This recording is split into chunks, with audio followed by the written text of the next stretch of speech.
ಮೋಶೆ ಕಾಲದಲ್ಲಿ ಸಹ ಅದೇ ಆಯಿತು. ಮೋಶೆ ಕಾಲದಲ್ಲಿ ಸಹ ಮಂತ್ರವಾದಿಗಳು ಬಂದರು. ತಾಗೊಂದು ದೇವರನ್ನ ಬಿದ್ದ, ಮುಗಿದು ಹೋಯ್ತು, ಅವನು ತಲೆ ಎಲ್ಲ ಕಡಲ್ಪಟ್ಟು. ಇಲ್ಲಿ ನೋಡಿದಾಗ ಏನಾಗ್ತಾ ಇದೆ ಈಗ? ವಿಮೋಚನೆ ಕಾಂಡ 7ನೇ ಅಧ್ಯಾಯ 8ನೇ ವಚನದಿಂದ ನಾವು 11ನೇ ವಚನ ತನಕ ನೋಡುವಾಗ ಮೋಶೆ ಏನ್ ಮಾಡದಂತ, ತನ್ನ ಕೈಯಲ್ಲಿರುವ ಕೋಲನ್ನು ಬಿಸಾಡ್ದಂತ. ಬಿಸಾಡಿದ ಕೂಡಲೇ ಅಂದ್ರೆ ಏನಾಯ್ತು? ಆವಾಯ್ತು. ಆಗ ಫರೋಹ ಏನ್ ಮಾಡ್ದ ಗೊತ್ತಾ? ಮಂತ್ರವಾದಿ ಕಳಿಸಿ ಅವೇನಂದ್ರೆ ಮೋಶೆ ಹಿಂಗ ಹೋಗ್ಬಿಟ್ರಿ ಏನಾಗ್ಯದ? ಆವಾಗ್ಯದ, ನೀವು ಬಿ ಮಾಡ್ರು ಅಂದ. ಅವ್ರು ಮಂತ್ರವಾದಿ ಏನ್ ಮಾಡ್ಯಾರ?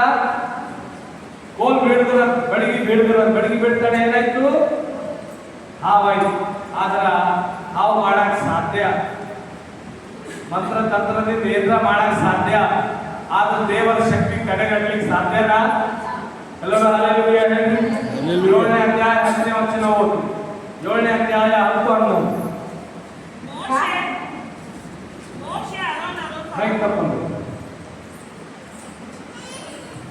ಮೋಶೆ ಆರೋನರು ಫರೋಹನ ಬಳಿಗೆ ಹೋಗಿ ಯೆಹೋವನು ತಮಗೆ ಆಜ್ಞಾಪಿಸಿದಂತೆಯೇ ಮಾಡಿದರು.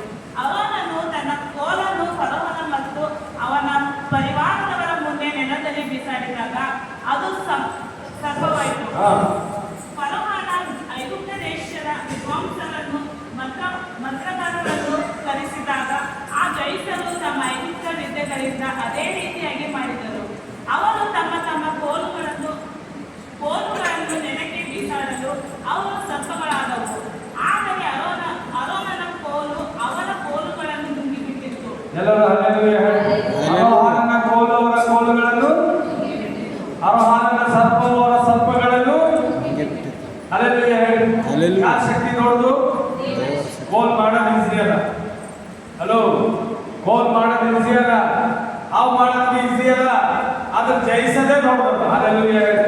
ನಾ ಏನ್ ಹೇಳಕ್ ಇಷ್ಟಪಡ್ತಾ ಇದ್ದೀನಿ ಅಂದ್ರ, ನಮ್ಮ ದೇವರ ಮುಂದೆ ಯಾರು ನಿಂತ್ಕೊಳ್ಳಿಕ್ ಸಾಧ್ಯ ಇಲ್ಲ.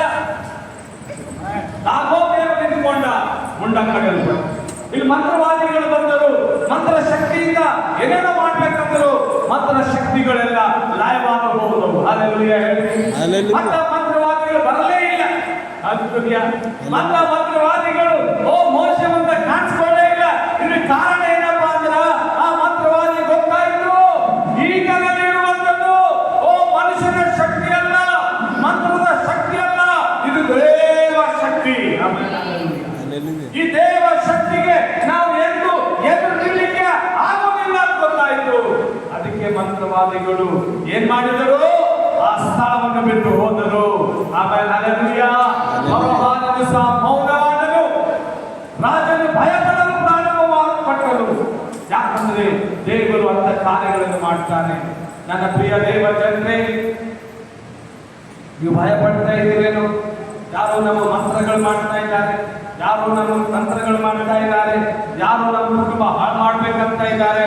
ನಾನು ಒಂದು ಹೇಳ್ತೀನಿ, ನಿಮ್ಮೊಳಗೆ ದೇವರ ಮಂಜುಷ್ಯ ಇದ್ದರೆ ಯಾವ ಮಂತ್ರವು ಏನ್ ಮಾಡಿಲ್ಲ.